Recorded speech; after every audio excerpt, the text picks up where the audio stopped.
Hey, Sean, good morning. Morning. I just wanted to first touch base on what the status report would be for your guys on the injury report this week.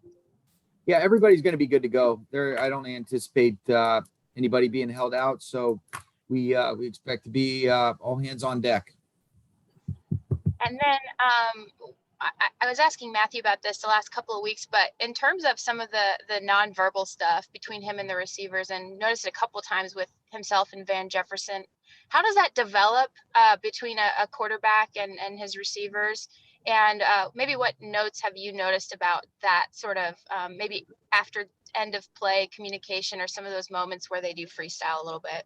Yeah, I think the best part about some of those things is that there's certain guys that just have an innate feel for, all right, when things go off schedule or there's a good rapport that exists. I mean, the touchdown that Van and Matthew connected on last week's a great example. We're running a little bootleg. Van should be in the back corner. Matthew ended up, extending the play, and Robert did a great job of getting us out on the edge. And he's just kind of not, visually communicating like, hey, there's a void inside. He ends up changing his arm slot. So I think those are things that kind of organically occur. I mean, you have certain rules when things go outside the parameters of what the design is or off rhythm, if you will, in terms of how you want to distribute the field. But in a lot of instances, it's kind of like, you don't ever really have to coach a runner how to work edges on people. They've kind of just known since Little League how to be able to just kind of, naturally work a half of a man and be able to make people miss seamlessly. And I think that's probably one of those things with Matthew. He's always had a good feel when things do break down, eyes up, being able to kind of direct traffic. And the vantage point that the quarterback has is so different. And I think his ability to be able to direct it from the perspective he has, it was instrumental in that play. And then, a lot of plays that he's made throughout the course of his career. So those guys, it's something that's ongoing, but it always goes back to rapport, repetition, but also there's a feel element that a lot of guys just have a good innate feel for. Thank you. You're welcome. Kevin. Morning, Sean. Morning. Raheem Morris was saying yesterday that the defense's trouble the other day was about execution and tackling. What was your overall assessment? Yeah, the same thing. Raheem and I are exactly on the same page. I mean, in a lot of instances, the execution wasn't up to standards in all three phases. And that was a big, and that's going to be the case every single week. If you execute well, you do the little things the right way, you handle situations, you take care of the football. There's a lot of things that goes into this, but there's a very small amount of things that are instrumental in winning and losing games. And when you talk about defensively, the execution, the tackling plan, especially against an explosive offense like what we saw last week, what we're going to see Thursday, which is a crazy ass turnaround, I'm telling you. Those are good. Those are going to be things that are going to be vital for our success, and so that's going to be consistent week in and week out. Mm-hmm. And then looking at the Seahawks, they're 2-2. Did you see them take a step forward in the victory over the 49ers? Yeah, I mean, I thought the Niners are a great team. They did a great job. It was a back and forth battle. And I mean, when you really look at it, I mean, sometimes the results aren't reflective of what kind of ball the team's playing. These guys are a really tough football team. They've consistently won. Somebody in the background need to mute their mic. Gary, you got to mute, man. What noise am I making? There's nothing going on. It's from your phone. Okay. The old echo. But no, it's I'm seeing a good football team through 4 games. Well, if you told me that it was 2-2 or 4-0, I'm seeing good football. And so that's what's been consistent under Coach Carroll. They're really good in all 3 phases. They got great players. They're well coached, and it's reflective of a team that's won as many games, as many games as a lot of teams in this league over the last handful of years. And that's a credit to these guys. Thank you, Sean. You're welcome. All right, Gary. Sorry about that. I don't know what that's causing that, but hey, Sean, so is your message to your team, before a game, is it different game to game, or is it pretty consistent? And just wondering if it's different, what it would be going into Thursday night's game. Yeah, I mean, there's always an element of, what's appropriate to try to win that football game. But I think you want to be consistent and steady with the things that you emphasize.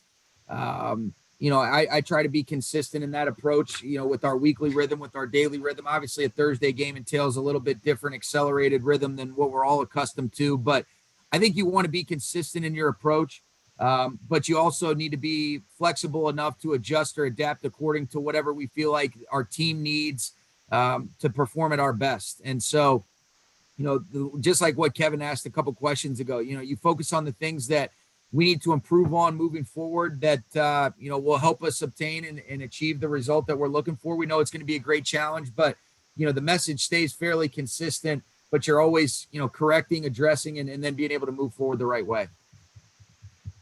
And then I'm quoting here, when you say this is a crazy ass turnaround, what do you mean by that specifically?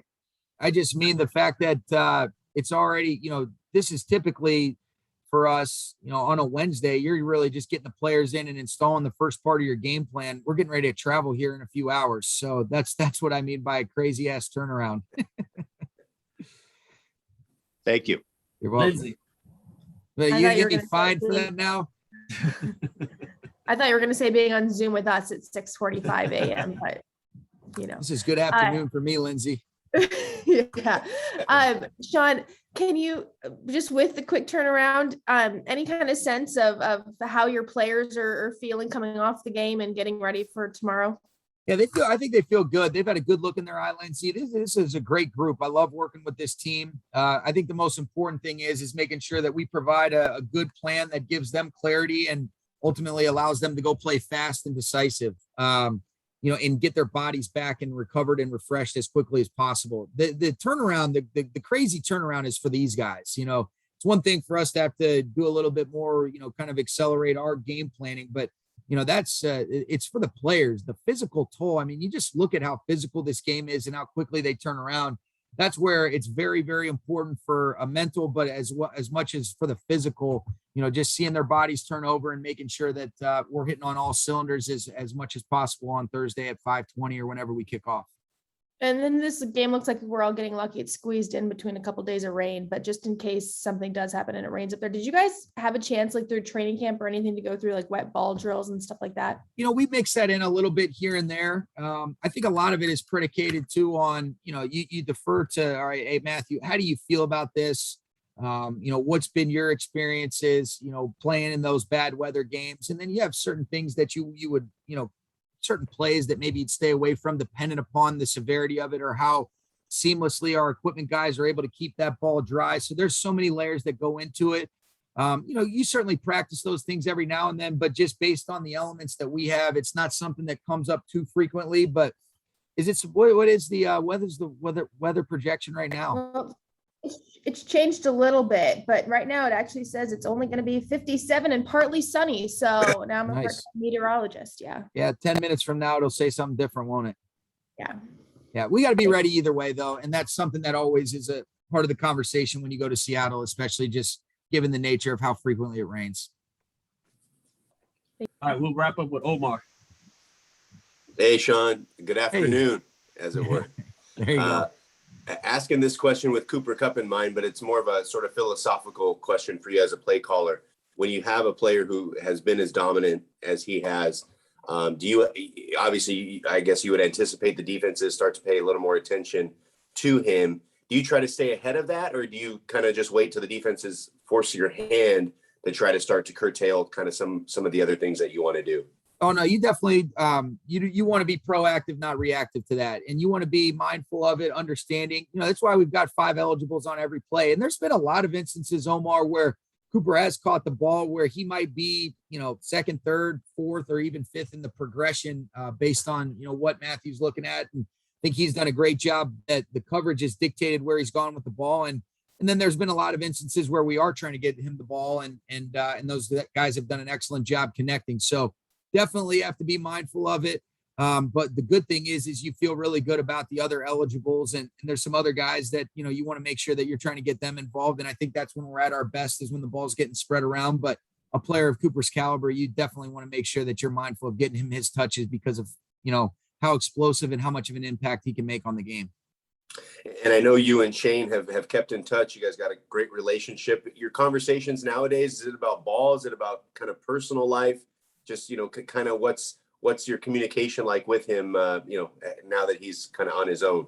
Yeah, it's both. I mean, he's a great friend. I love Shane, and definitely, the tape is out there, so we'll talk a little bit of football. You're still a little bit more guarded just knowing that we're in the same division, but we spent so many years together. We share very similar philosophies, overall, and he's had a huge influence on me. I'm so grateful for the contributions, the relationship, the friendship, that continues to be ongoing. He's done a nice job with these guys through these first 4 games, which doesn't surprise me in the least bit. It'll be good to see him. But like anything else, I think what's unique about this league and why you cherish it is there's a lot of friends that I have that are in other places now. And, we get a chance to enjoy competing against one another. But once the ball's kicked off, you're trying to win the football game and focusing on making good decisions and trying to put your guys in the best places to be successful. Cool. Thanks, Sean. You're welcome. Appreciate you, Coach. Okay. Thank you, guys. Thank you.